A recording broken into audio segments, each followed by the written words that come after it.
Representative Mike Hager is the House Majority Whip, and in political terms, that means you count votes of Republicans.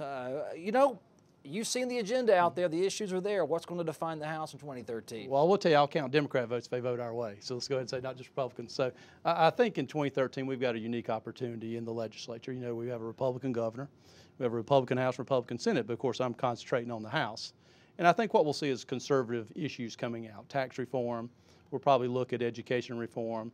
We'll look at some energy issues. UI, unemployment insurance reform, some of those things. All right, people understand implicitly when you say, let's get rid of the estate income taxes and let's replace it with a sales tax or some other such thing.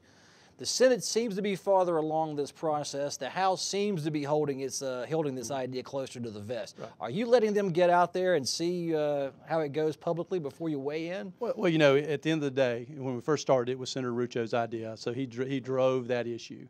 So I think at the end of the day, we're going to see what comes over from the Senate. We're going to look at what's there. You know, the devil's in the details with that. You know, what do you do on land transfer? How do you tax services? How do you do those things? But I think philosophically we look at it, and I always ask the question of my colleagues, philosophically, do you want to tax wealth creation? Do you want to have an income tax? And if the answer is no, then that puts you at the starting gate. Now, all the other details have to flow. Now, we have to look at that and look at how it affects the business economy in North Carolina, how it affects the environment, how it affects our constituents, and all those little details. So we're not ready to say, yes, we're full board on that, but it seems to be a good idea. Well, you're in the conversation when you talk about revenue generation, whether we go off the income tax or keep it and broaden it and all this. Is it about keeping revenue neutral so that no money is earned by the state, but it doesn't lose any funding from current levels? Or are you looking at just slowly diminishing the amount of money the state takes out of the system? Well, I think, you know, you look at the past 2 or 3 decades, and anybody would agree, especially me as being the conservative and majority whip, that we probably have been spending too much money. I think at the end of the day, I personally, and I can't speak for the rest of my colleagues in the House, would like to see some tax reform, not penalize wealth creation, and see a reduction in overall expenditures from the state.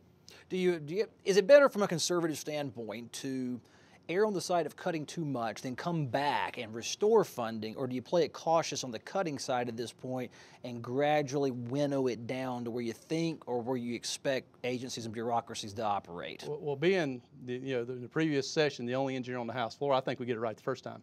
You know, I'd love to take a stab at it and say we think this is very close.